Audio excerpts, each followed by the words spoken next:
हाय everyone, myself Bhavana, welcome Sunny coaching classes.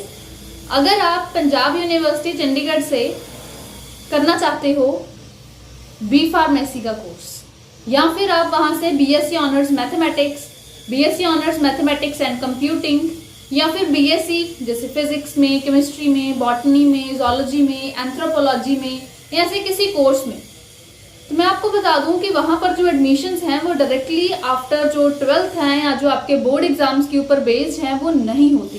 जो admissions हैं वो कैसे होती हैं?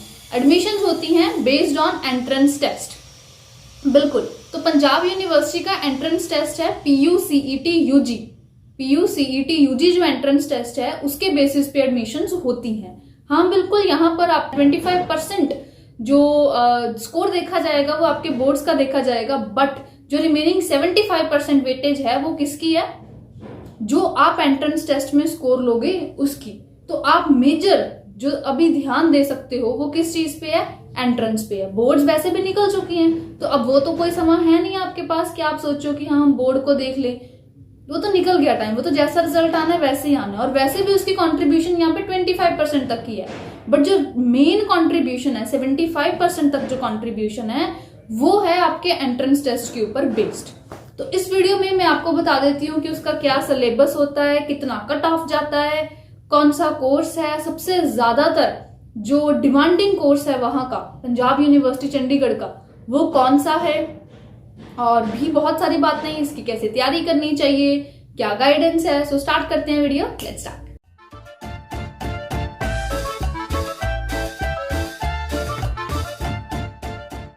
यूनिवर्सिटी चंडीगढ़ का एक एंट्रेंस टेस्ट है PUCET UG, जिसके बेसिस पे एडमिशन्स होती हैं अलग अलग कोर्सेस में।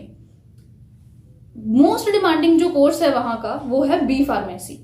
बहुत दूर दूर से बच्चे आते हैं, अलग अलग स्टेट से बच्चे आते हैं, जिनका जो डिमांड है वो होती है बी फार्मेसी की।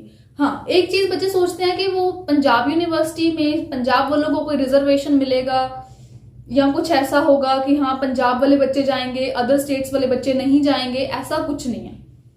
पंजाब यूनिवर्सिटी में जो मार्क्स आपको मिलने हैं वो सेम है सभी के लिए। ये नहीं कि किसी एक स्टेट को वो ज्यादा सुपीरियर मानने की दूसरे के, वहां पर सभी स्टेट से बच्चे आते हैं, उनके लिए सभी एक समान है। हाँ, वो जो जनरल रिजर्वेशन होता है, जनरल SC BC वगैरह वगैरह, वो तो होएगा ही होएगा, बट जो स्टेट वाइज कोई रिजर्वेशन एज सच यहाँ पे देखने को नहीं मिलता।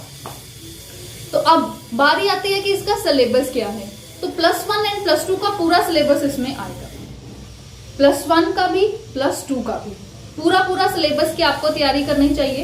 एंड जो आप सोचते हो कि कुछ चैप्टर्स हमें रिड्यूस्ड थे, कुछ टॉपिक्स हमें रिड्यूस्ड थे, उसमें से भी यहाँ पर पूछा जाता है। कई बच्चे सोचते हैं कि इसमें सिर्फ 12th का सिलेबस आएगा, ऐसा नहीं है। इसमें 11th का भी सिलेबस आएगा, 12th का भी सिलेबस आएगा। जो बातें रिड्यूस्ड थी, जो चैप्टर्स वहां पे रिड्यूस्ड थे, उसमें से भी यहाँ पर पूछा जाता है। एज सच यहाँ पे कोई क्राइटेरिया नहीं है कि भाई उसमें से क्वेश्चंस यहाँ पे नहीं आएंगे, आते हैं।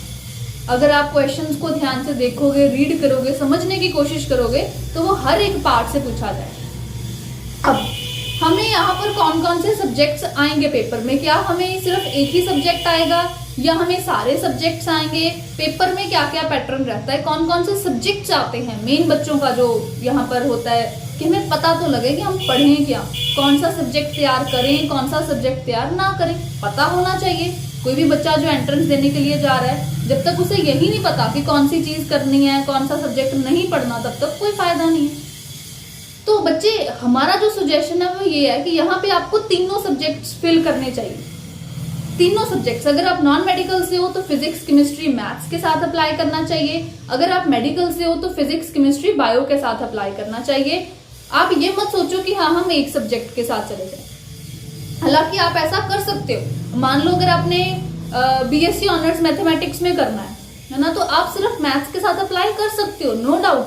पेपर में फिर आपको मैथ्स ही आएगा, मैथ्स में से ही आपका स्कोर बनेगा, बट उसमें यह है कि आप रिस्ट्रिक्ट हो गए कि हाँ आप सिर्फ इसी कोर्स में जा सकते हो। यही अगर आपने फिजिक्स केमिस्ट्री मैथ्स के साथ अप्लाई किया होता तो आप बाकी कोर्सेज के लिए भी एलिजिबल हो जाते। आप BSc ऑनर्स मैथ्स तो कर ही सकते, साथ में आप बी फार्मेसी की भी आपके पास ऑप्शन खुल जाती। जो BSc ऑनर्स आपके पास फिजिक्स है, केमिस्ट्री है, ऐसे ऑप्शंस भी आपके पास ओपन हो जाते। ऐसे ही सेम मेडिकल स्टूडेंट्स के लिए भी। तो हमारा ये सजेशन है कि चाहे बच्चा मेडिकल स्ट्रीम से है, चाहे बच्चा नॉन मेडिकल स्ट्रीम से है, आप तीनों सब्जेक्ट्स के साथ फिल करो। हालांकि आप फिल कर सकते हो, जिसमें आपने जैसे बीएससी ऑनर्स करनी है तो आप वही एक सब्जेक्ट के साथ फिल कर सकते हो, बट आपको ये हो जाता है कि आपके पास कोई बैकअप नहीं बचता, कोई अल्टरनेटिव, जैसे होता है ना कि प्लान बी, आपके पास कोई नहीं रहता। तो it would be much better कि आप तीनों सब्जेक्ट्स के साथ अप्लाई करना। तो क्या अब फॉर्म्स रिलीज हो चुके हैं? तो नहीं, till the date I am making this video forms release नहीं हुए हैं। पीयूसीटी के 2025 के फॉर्म्स रिलीज नहीं हुए हैं, बट जल्द हो जाएंगे। हर साल की तरह ये जो फॉर्म्स हैं ये बहुत जल्द ही आपको देखने को मिलेंगे। मार्च अप्रैल में नियरली इसके फॉर्म्स आ जाते होते हैं, मई में नियरली इसका पेपर हो जाता होता है। तो फिर आप अपनी तैयारी अभी से शुरू कर दो। चाहे आपका बोर्ड्स के पेपर नहीं भी खत्म हुए, आपके होने वाले हैं, अभी जस्ट आप लास्ट एग्जाम के पास पहुंच चुके हो, तो आप वेट ना करो कि हम बोर्ड्स खत्म करें, हम फिर इसकी तैयारी शुरू करें, अभी हमारे प्रैक्टिकल्स बचे हैं या हमारे एडिशनल सब्जेक्ट्स के पेपर बचे हैं, वो सब कुछ जो बचा है उसकी तैयारी करो। ये नहीं कि बोर्ड छोड़ दो, बोर्ड्स की तैयारी करो, बट साइमल्टेनियसली एंट्रेंस को सीरियसली लेना शुरू कर दो। अदरवाइज क्या होएगा, एंड पे आपके पास सफिशिएंट टाइम नहीं बच पाएगा कि हाँ अब आप पूरी तरीके से तैयारी करो एंट्रेंस, क्योंकि बहुत लिमिटेड टाइम जो है वो इसमें रह जाता है। तो क्या ये सिर्फ एनसीईआरटी से आता है या आउट ऑफ एनसीईआरटी भी? आउट ऑफ एनसीईआरटी आता है। आप बच्चों के रिव्यू सुनो, वो इसमें तो ज्यादा आउट ऑफ एनसीईआरटी वाले पॉइंट्स पूछे जाते हैं। बहुत सारी ऐसी चीजें हैं जो एनसीईआरटी में दूर दूर तक कहीं मेंशन नहीं है, बट वो पीयूसीटी में पूछी जाती हैं। जो नीट है ना वो है एनसीईआरटी बेस्ड। अगर आप सोचो कि हमारी एनसीईआरटी प्रिपेयर्ड है तो आप नीट के लिए जाओ, जो एमबीबीएस है, डॉक्टरी लाइन है, वो उधर जाओ। फिर अगर आप ये सोचते हो कि हमें वो नहीं करना, हमें तो ये बी फार्मेसी करनी है या बीएससी ऑनर्स करनी है किसी सब्जेक्ट में, तो फिर नीट नहीं ना देना आपने। तो आप सिर्फ एनसीईआरटी वाली चीज दिमाग से निकाल दो, या सिर्फ जो आपने बोर्ड्स में पढ़ा उस चीज को दिमाग से निकाल दो। +1 +2 पूरी पढ़ो, सारे सब्जेक्ट्स को इन डेप्थ कवर करो, जिसमें आप चैप्टर वाइज थ्योरी भी पढ़ो, चैप्टर वाइज एमसीक्यूज भी करो, प्रैक्टिस करो ध्यान से, बिना कोई गलती किए ध्यान से सारी प्रेपरेशन करो। चाहे आप स्लो स्टेप से स्टार्ट कर लो, छोटा स्टेप से स्टार्ट कर लो, बट शुरू तो करो। अगर आप सिर्फ सोची जाओगे तो फिर कैसे तैयारी होगी? सिर्फ सोचने से तो कुछ नहीं होगा ना, सिर्फ ड्रीम देखने से तो कुछ नहीं होगा ना। तैयारी तो शुरू करनी पड़ेगी, आज नहीं तो कल। तो कल क्यों, आज ही शुरू करो। आज क्यों, अभी शुरू करो। Right, it's the right time to start your preparation. अगर आपने अभी तक प्रेपरेशन नहीं भी करी, कोई बात नहीं, हौसला हारने की बजाय आप अभी से तैयारी अपनी शुरू करो। सारे सब्जेक्ट्स को टाइम दो, थ्योरी को भी टाइम दो, क्वेश्चंस को भी टाइम दो। अब जो आपका क्वेश्चन है कि कट ऑफ कितना जाता है, कट ऑफ जाता है जी कोर्स के वाइज। ये नहीं है कि मैं आपको कह दूं कि हाँ आप इतने में से इतने नंबर ले लो तो आपकी एडमिशन पक्की है। ऐसा नहीं है। अगर पेपर डिफिकल्ट आया तो थोड़े क्वेश्चंस करके भी आपका कट ऑफ अच्छा बन जाएगा, अच्छा आपका मार्क्स बन जाएंगे। यही पेपर अगर इजी आया तो आपको ज्यादा करने पड़ेंगे। राइट, तो कट ऑफ कितना जाता है ये कोर्स के हिसाब से है। किसी कोर्स में कट ऑफ बहुत हाई जाता है तो किसी कोर्स में कट ऑफ बहुत कम जाता है। कोर्सेज के हिसाब से है, किसी में डिमांड ज्यादा है। एक ये भी है ना, कितने बच्चे उस कोर्स के लिए अपीयर हो रहे हैं। अगर नंबर ऑफ स्टूडेंट्स जो एस्पिरेंट्स हैं वो ज्यादा जा रहे हैं एक ही कोर्स में, तो उसकी कट ऑफ डेफिनेटली हाई चली जाएगी। बट अगर यही कम स्टूडेंट्स उसमें इंटरेस्ट शो करेंगे या कम बच्चे उसमें जाएंगे तो कट ऑफ उतना कम हो जाएगा। पेपर का लेवल क्या है, कितने स्टूडेंट्स उसमें जा रहे हैं, ये दो मेन फैक्टर्स हैं जो कट ऑफ को अफेक्ट करते हैं। एंड कट ऑफ हर बार बदलता है। कितने नंबर चाहिए, कितना स्कोर जाएगा किस कोर्स में, ये हर साल बदलता ही बदलता है। और डेफिनेटली हर साल कंपटीशन बढ़ता ही बढ़ता है। आप उसको हल्के में ना लो, आप ध्यान से डीपली प्रेपरेशन जो है वो करो। हर सब्जेक्ट को टाइम दो।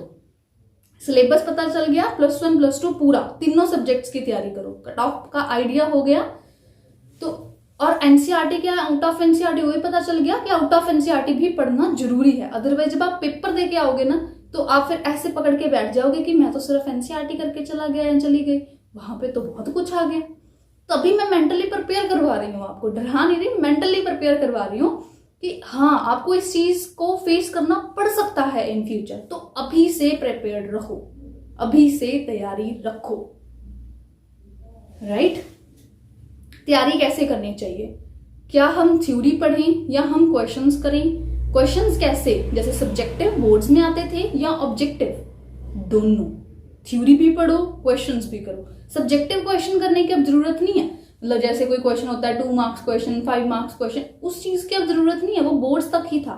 अब कैसा पेपर आना है? ऑब्जेक्टिव। एक क्वेश्चन, उसके मल्टीपल चॉइस क्वेश्चन है, 4 ऑप्शंस, चारों में से जो भी ऑप्शन आपको बेस्ट लगती है वहां पे आप अटेम्प्ट करो। आप ये ना सोचो कि हाँ हम सारा पेपर कराएंगे, कोई ना कोई तो ठीक हो ही जाएगा, ऑब्जेक्टिव है। नेगेटिव मार्किंग है, तुक्का मारोगे, गैस करोगे, फंस जाओगे, अपने नंबर कटवा बैठोगे। नेगेटिव मार्किंग है बच्चे पेपर में। ध्यान से अटेम्प्ट करना, जितने क्वेश्चंस आते हैं ईमानदारी से उतने ही क्वेश्चंस अटेम्प्ट करना। ये ना सोचना कि मैं सारे क्वेश्चंस कर दूं, जितने क्वेश्चंस आते हैं उतने ही करना। +1 +2 दोनों प्रिपेयर करनी है, तीनों सब्जेक्ट्स प्रिपेयर करने हैं। हर चैप्टर की पहले थ्योरी पढ़नी है, फिर उसके क्वेश्चंस MCQ वाले वो करने, वो भी उसी लेवल के करो जिस लेवल के पेपर में आते हैं। और सिलेबस में से भी +1 +2 का तो है ही है, बट उसमें से भी कुछ सिलेक्टेड चीजें होती हैं जिसकी वेटेज ज्यादा है, जिसमें से हर साल ज्यादा क्वेश्चंस आते हैं, किसी चीज की वेटेज कम होती है। तो उस वेटेज वाइज प्रिपरेशन जो है वो इस क्रूशियल टाइम में करना बहुत जरूरी है। फुल सिलेबस की पहले chapter wise theory, chapter wise question, फिर एंड पे फुल सिलेबस के मॉक टेस्ट, वो भी वही लेवल वही पैटर्न के जैसे पेपर में आते हैं। उतने नंबर ऑफ क्वेश्चन, उतनी ही टाइम लिमिट, वो प्रैक्टिस जरूर करो। उससे एग्जैक्ट आपको आइडिया होगा कि हाँ मुझे मेरा वीक पार्ट कौन सा है, मेरा स्ट्रॉन्ग पार्ट कौन सा है, कौन सी चीज मुझे और करनी चाहिए, फिर आप अच्छा स्कोर कर पाओगे। सनी कोचिंग क्लासेस में स्पेशल बैचेस अवेलेबल हैं, आप ऑनलाइन भी लगा सकते हो, लाइव क्लासेस घर बैठे लगा सकते हो, लाइव होएगा, कोई नई चीज समझ आई क्लास में साथ के साथ पूछ पाओगे। सारे चैप्टर की आपको थ्योरी कराई जाएगी, क्वेश्चंस कराए जाएंगे, फुल सिलेबस के मॉक टेस्ट भी कराए जाएंगे, वही लेवल पैटर्न के जैसा पेपर में होता है। एवरी मंडे यहाँ पे टेस्ट हुआ करेगा, लाइव क्लासेस में सारा सिलेबस करवाया जाएगा, एक्सपर्ट टीचर्स आपको करवाएंगे, फुल सिलेबस की कवरेज यहाँ पे आपको रहेगी। कोई भी डाउट होगा आप क्लासेस में पूछ सकते हैं, व्हाट्सएप पे भी मैसेज करके पूछ सकते हैं। पेपर डेट जैसे अनाउंस हुई नहीं है, जब भी दिस ईयर एग्जाम होगा तब तक आपकी क्लासेस चलती रहेंगी और एडमिशन तक आपको गाइडेंस दी जाएगी। जब भी आपकी एडमिशन होगी तब तक आपको गाइड किया जाएगा कि हाँ आप ये वाली चीज साथ लेके जाओ, ये ऐसी एडमिशन होती है, ये नहीं ये वाला कोर्स प्रेफर करो, इसका स्कोप ज्यादा है, सारा गाइड किया जाता है। जब भी पेपर होगा तब तक क्लासेस चलती रहेंगी। सिलेबस करवा के आपको फ्री नहीं किया जाएगा, रिपीट में क्लासेस चलती रहेंगी टिल योर एग्जाम। कोई डाउट रह गया है कोर्स के रिगार्डिंग, पेपर के रिगार्डिंग, तो आप इस नंबर पर कॉल करके पूछ सकते हैं। कमेंट बॉक्स में भी आप कोई क्वेश्चन है तो पूछ सकते हैं, जरूर हम वहां पर आंसर करेंगे। इस चैनल को सब्सक्राइब करके रखो, क्योंकि जब भी फॉर्म्स आएंगे हम साथ के साथ वीडियो बना के अपलोड करेंगे। आप इंस्टाग्राम एंड फेसबुक पर भी हमें फॉलो कर सकती हैं। बहुत सारे बच्चे हैं हमारे PU के सभी कोर्सेज में ही पढ़ रहे हैं, तो बिल्कुल हम उनके रिव्यूज के हिसाब से ही आपको आगे गाइडेंस जो है वो देते रहेंगे। और भी कोई डाउट है तो आप पूछ सकते हैं। चैनल को सब्सक्राइब करके रखो, वीडियो को लाइक करो, शेयर करो अपने फ्रेंड्स के साथ। फॉर्म्स अभी नहीं आए हैं, जल्द आने वाले हैं, तैयारी जल्दी से शुरू करो। फॉर्म्स आने के बाद टाइम नहीं मिलना आपको तैयारी करने का, बहुत थोड़ा टाइम बच जाएगा, अभी से तैयारी अपनी शुरू कर दो। बाकी जब फॉर्म्स आएंगे जरूर बताएंगे आपको, फिर गाइड करेंगे। Thank you for watching it, share among your friends, bye bye, good luck, thank you.